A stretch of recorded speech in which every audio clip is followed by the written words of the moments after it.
Well, good morning, friends. Mark Holmes here, of course, with. And as always, I want to thank you all for watching, commenting, subscribing, and being part of the Joe Boo Sports Report. Without you guys and ladies, you know it is not working. It is already almost week number 4 in the NFL. And Sunday, oh my God, we have not a doubleheader, not a triple header, a quadruple header.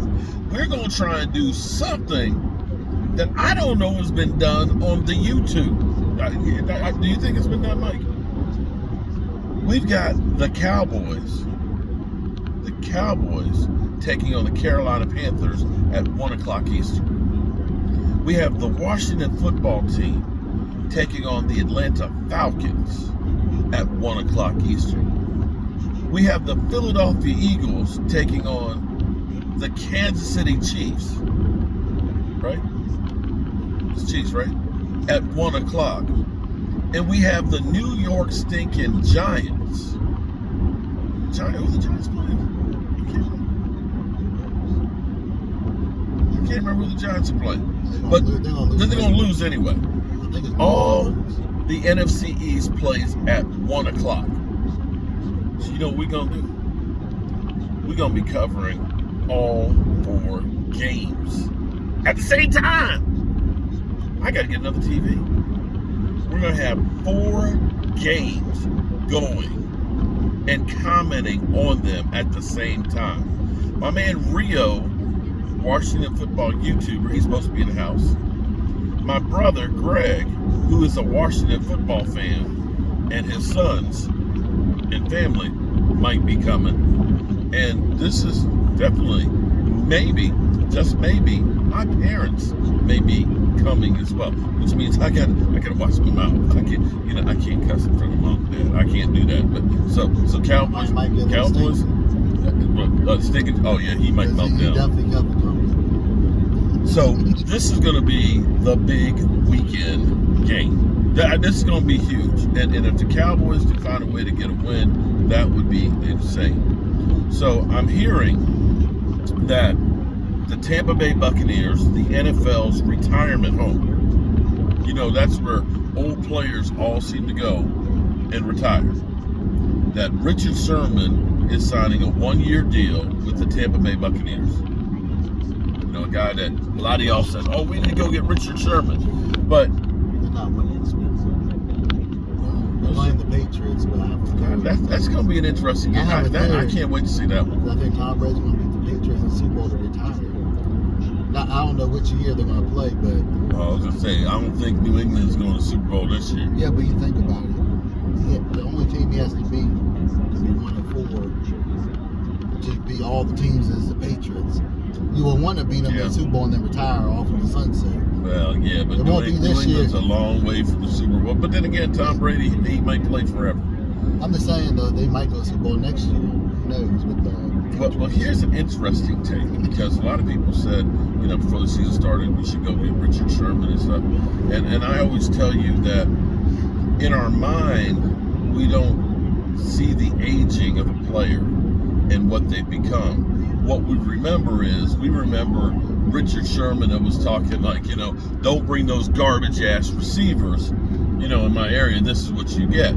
But that Richard Sherman is not the same guy. That's not to say he doesn't play well or didn't play well, but you're having diminishing returns. Tampa Bay, of course, figures that they can plug him in. They'll get, you know, like they did with Gronk, like they did with Tom Brady, like they did with Ndamukong Suh, that they'll get something out of him. And they may. But I'm looking at it from this point of Richard Sherman is definitely past his prime. He's got very few games in front of him, a lot behind him. Now, here's my take. I think we already have Richard Sherman. Am I crazy? With Diggs, I want you to think about something. Richard Sherman had 2 seasons where he had 8 interceptions. That's freaking insane. 8 interceptions. That's a lot of interceptions. And in that season, he had 65 tackles and 1 quarterback sack in the best one. And I believe that was his 3rd year in the NFL. Well, Diggs, right now, is only on his 2nd year, and he's already got 6 interceptions, mind you, he missed some time last year. This year already, he's got 3 interceptions, and he's on pace for, I want to say, 58 tackles. That's a little short of the 65, but it's still in the same neighborhood. Now, I don't expect him to get an interception per game. I would love it. I would love for Diggs to be able to get an interception a game, but I don't think that's going to happen. At the moment, he's on pace, though. If you were to say he's getting 1 per game, there's 17 games. If that count continued, it would be 17 interceptions. But let's say, that's not going to happen. But let's say we cut the number in half, which is very conceivable. I mean, he's got 6 interceptions.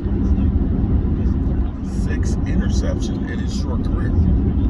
8 would not be a stretch, because you could cut the rest of the games, because we've got 14 games left.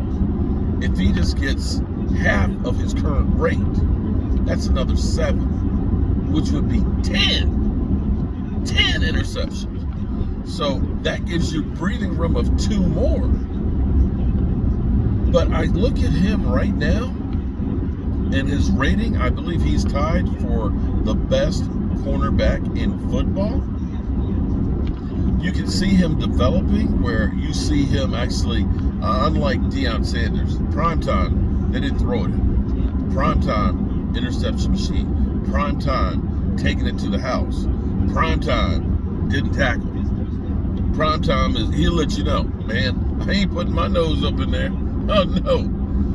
Diggs, he gonna hit you. Diggs is gonna stick you. Diggs is going to put his body and his hands in there to take that ball away or knock it away from you. And I dare say, I think, as we look down the road a little further, as he develops more and more, and having Dan Quinn as his coach, who likes to be fast, physical, and aggressive, that he will be our Richard Sherman on this defense. You can already see how he is literally taking steps, leaps and bounds ahead of the competition. And, you know, you're just still scratching the surface of a guy that's only in his 2nd year. Your thoughts on it? That boy is good. That boy is real good. The defense took a nosedive last year after he got injured. They did. We were bad, but we were worse without Diggs. And they got a whole lot better. When he came back from the injury, it was like the light bulb really came on. And you can see, and that's what I was trying to say about our rookies. Generally speaking, the rookies don't come out of the box playing like Micah Parsons. Usually it takes some time for them to get better and stronger and to understand what's going on towards the second half of their season. And if that's the case of Micah Parsons and OC and those guys, oh my God. And now, He got a sack too. 1.5 sacks. You know, it's kind of, I don't want to say this, but it's like DeMarcus Lawrence who? Should we cut Jalen Smith? No, Jalen Smith is actually balling right now. Jalen Smith is actually balling right now. I know it's crazy to say that, but yeah, because it's the coaching that is putting them in a position to succeed. And now we're getting Neville Gallimore is eligible to come off of IR. We'll find out today, of course, is back to practice. Yesterday being the off day, we got to focus in on taking on the Carolina Panthers. And I got to figure out, you know, maybe, I don't know, maybe the Jobu Wings have lost their mojo. I don't know. But maybe we appease Jobu with that big sub. Maybe he's tired of wings. You gotta make the wings. Oh, I'll make the wings. But he sure seemed to like having that big ass sub right there. We got that steak and cheese sub, and it cut right through the heart. I mean, it cut right through the heart of those Eagle fans. I mean, that was some good shit. So I might need to do some Carolina pit barbecue. You know, they've got that vinegary sauce and stuff on it. Yeah. We might have to go ahead and get ourselves a whole pig. You know somebody who can roast a pig? I think I do know somebody who can do that. Might be Jet D. Because our smoker at home's not big enough for a whole Yeah, you know what? That's just football, man. You know, we got to do what we got to do. We need a victory. All right, y'all. We still heading on down the road to get to our destination and our day job. We got one hell of a commute, 153 miles, one way. But you know what? You gotta do what you gotta do.